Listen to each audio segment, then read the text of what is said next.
Yo, what is going on? Welcome back to the show. Hope everybody is good. I'm always awesome. Today, this week, we're flipping gears. We're talking top 15 rankings for redraft at the running back spot because, it's early. Everything is going to change. We understand training camp injuries do happen, other signings, how teams plan to use these top-end talents. But the top 15 at this point at the running back spot is good. Let's get a basis point on where we see these guys today. This is fluid at this point. It could change. I am flirting with jumping and rising and dropping guys as we speak when it comes to these rankings, no question. But first on the board is CMC, Christian McCaffrey. We know this.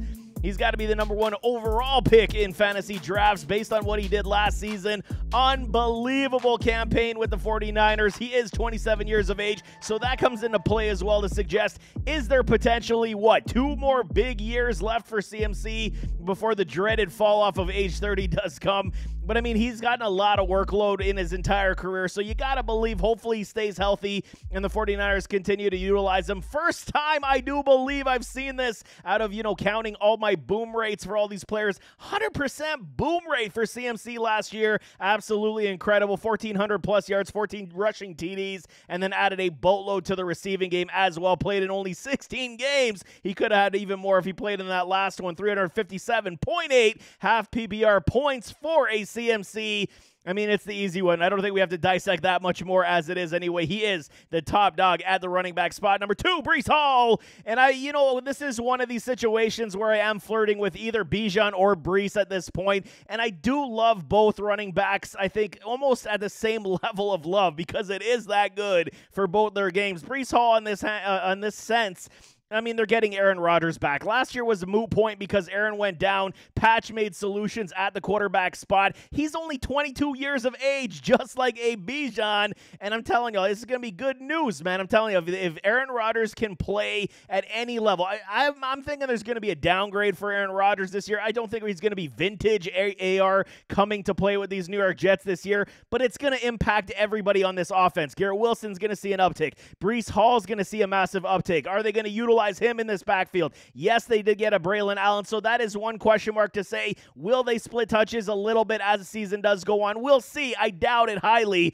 but TDs could be removed from a Breece when it is given to a Braylon because he's a beast of a rookie running back. There is no question. Only 52% on the boom rate, and his rank last season, basically #4, so it still was a good season for him. 252.5 points, saved his year with a lot of PPR upside. We should see that dial back this year when it comes to a Breece Hall, but we could see a lot of checkdowns again.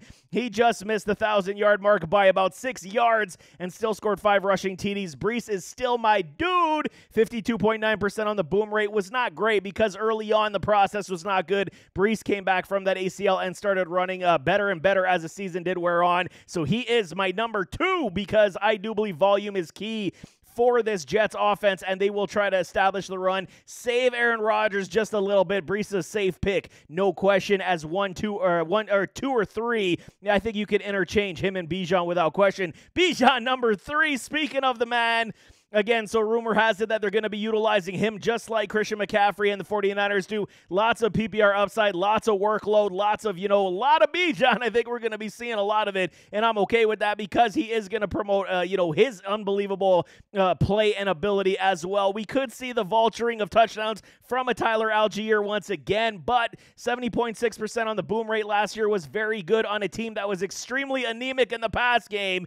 Just under 1,000 yards, 976 and 4 TDs on the ground for a Bijan. He should add a lot, and we should see him crack over that 1,000-yard mark easily. I'm almost banking for the fact of 1,150, 1,250 in yardage on the ground, and then getting him anywhere from 45 to 65 receptions. So Bijan is definitely going to be flirting with top 3 numbers this season. It is an easy call as the 1, 2, 3 CMC, Breece Hall, and a Bijan Robinson. #4, JT, and this is where it gets interesting. A lot of these rankings, the consensus rankings, they got it a lot differently than I do because I am seeing team dynamic as we go right now, not just over potential. And JT, with this offense, with these Indianapolis Colts, if A-Rich can stay on the field, it's one of these situations, okay? It was an interesting stat. I might drop it in the quarterback rankings, but I want to see a little bit more out of A-Rich before I start, pumping the air horn saying, he is surefire thing. At least what we do know in this offense is that A-Rich is going to help support a running game and running upside with a Jonathan Taylor.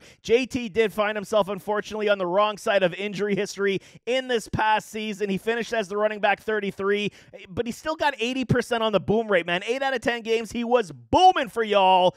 And it was a big one, man. 146.9 points. Not the best season overall for Jonathan Taylor. We know this. But, he's been relatively healthy basically his entire career, going all the way back to college. So, I mean, volume definitely creeped up. Volume definitely paid a toll on his body in this past year. I do believe he comes back in a big, a fire of fierce, and I think he's going to do extremely well this year, especially in this offense with an A-Rich that they're going to run the football, do a lot of RPOs. He could be involved in that pass game because there is not a lot in the cupboards when it comes to the running back spot here in Indianapolis. I do expect a very large role for a JT. Only 741 yards and 7 TDs last year. Not his best season, but JT definitely number 4 for me. I'm expecting big things. Number 5, Derrick King Henry.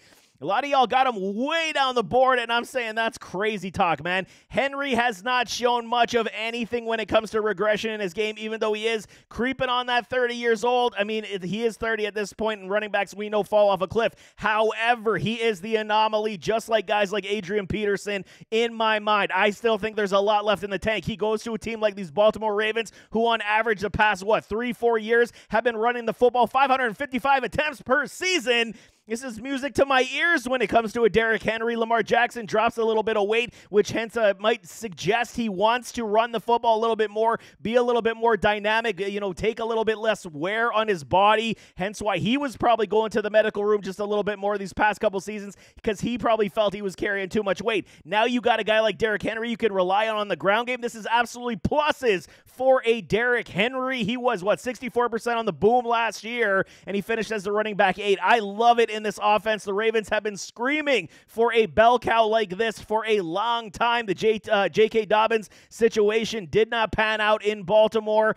232 points last year. I think he exceeds this with these Baltimore Ravens, and he will definitely flirt with top 5 numbers. I'm all in on Derrick Henry this year with these Ravens, especially how they play football, especially with how they're going back to the ground and pound, with Mark Andrews likely going to be the number 1 guy again, with Zay Flowers being the second piece in that pass game. I love King Henry at number 5 all day long, and I mean, if the factor remains, you can likely get him lower in your ADP in your drafts anyway. Score and win all day long. Number 6, Saquon Barkley, my dude. Okay, he leaves, New York, and he goes to Philadelphia, the division rivals. He's going back to Penn, where he played his college football.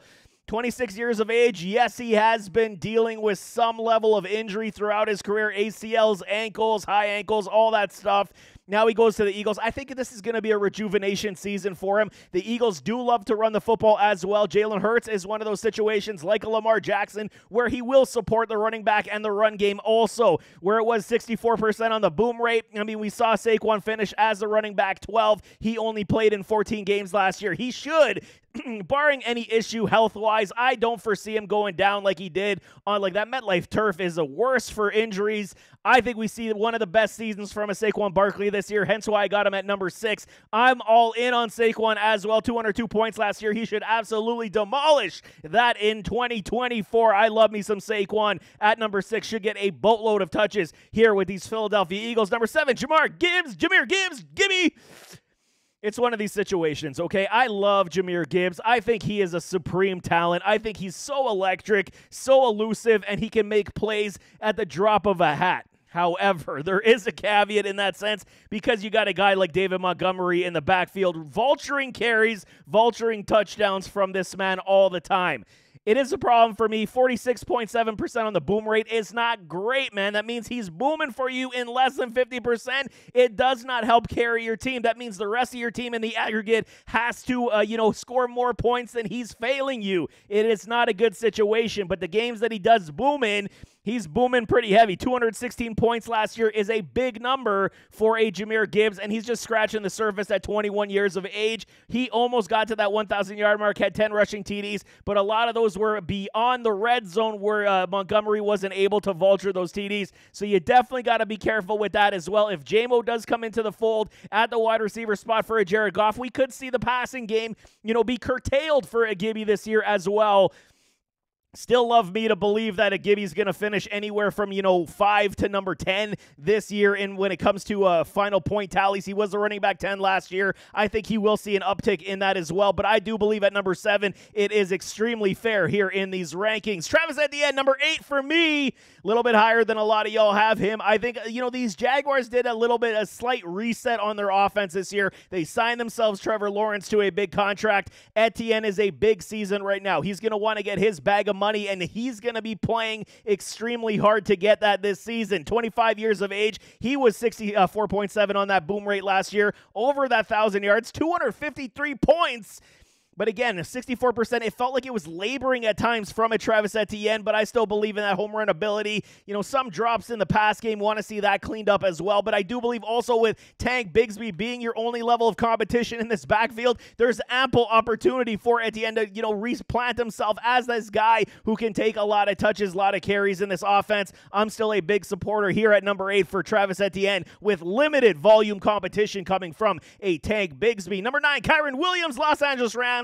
He's one of these guys I can go either way, up or down, simply because of injuries, number 1, and then Blake Corum, number 2. But you got to think, the way that the Rams build their offense and Sean McVay operates, he wants the guy that he can just plug and play based on what he does well. Kyren Williams showcased the fact that he is a dog and he can play absolutely stellar football. 83%, y'all, on that boom rate. He was over 1,100 yards, 11 TDs, and only played in 12 games. So, I can definitely uplift a Kyren up my board without question. I could even argue the fact of putting him at number 5. However, the injury history does concern me. So was he overworked last year? That is a big question mark that we do have. Is that why they brought in a guy like Blake Corum to help ease that off and, split a little bit more touches, take some of that workload off, so then we're banking on the fact of no injuries and efficiency rates going up for a Kyren if that does transpire. So we will see. I do like Kyren a lot this year as well. I will try to draft him anywhere I got him, but at his ADP, where he sits today,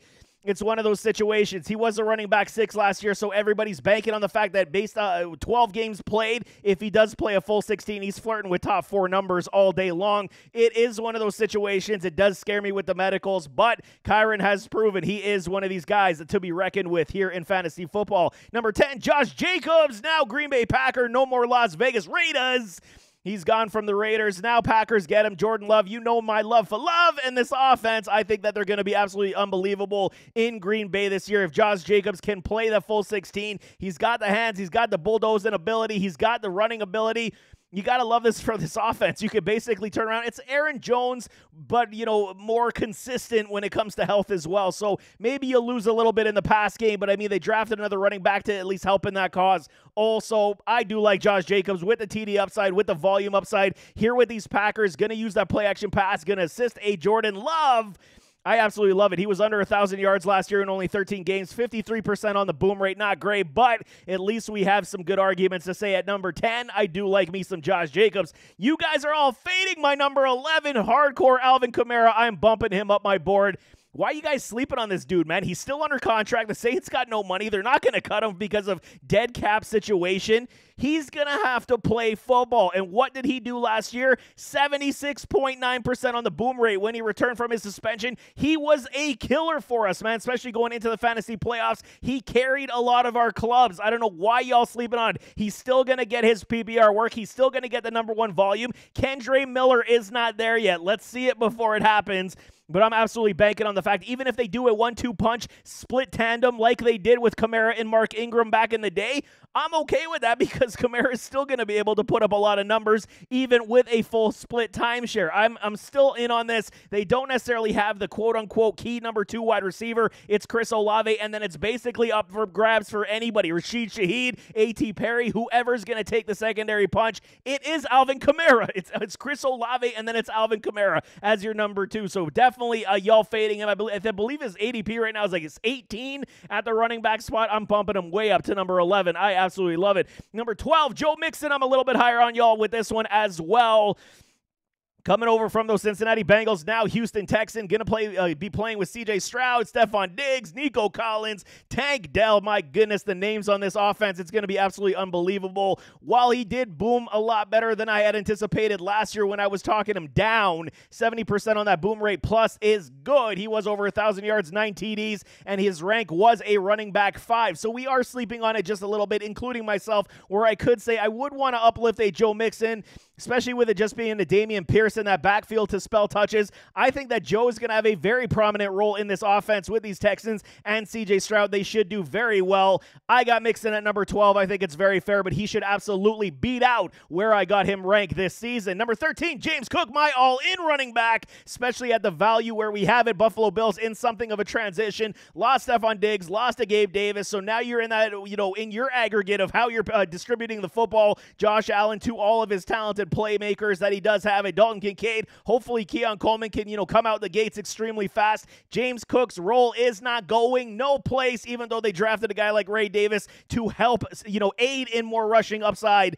It's going to be James Cook backfield, no question. 1,122 yards, man. What did you guys not see that you don't like about James? Okay, 2 TDs. That was the biggest problem on the ground. He just wasn't rushing touchdowns in the end zone, and he had those, 4 costly drops in the red zone that would have given him TDs last year. I believe it was 3 or 4. Can't remember at this point, but there was upside where he could have bumped himself up from number 11 into the top 10 had he scored those TDs that he did drop. So there is a work in progress. I still like his hands. People are down on his hands. I think that if he can figure it out, clean it up just a little bit in his head at that point last year, I think he is definitely stellar. And last year, number 11 finishing running back, I think he's going to, exceed that as well. Top 10 finish potential is absolutely here for it, James Cook, and how these Buffalo Bills have transitioned their offense, and they will be very much multidimensional, and you won't know how they're going to attack you week in, week out, and you got to love that for the potential for a James Cook. Number 14, Rachaad White, down my board just a little bit. And this one was tough because I get it. 235 points, nothing to sneeze at last year. 70% on the boom rate, nothing to sneeze at. But it was elevated with a lot of PPR work as the season went on. But I do believe the last 9-10 games, he was providing a boom for y'all. So the reason for me is just I do believe his ADP is just a touch high for me, and I do think there could be a regression with somebody like the rookie they drafted. Name fades me, the Oregon kid, and I think that, there could be a little bit split touches as they do move on.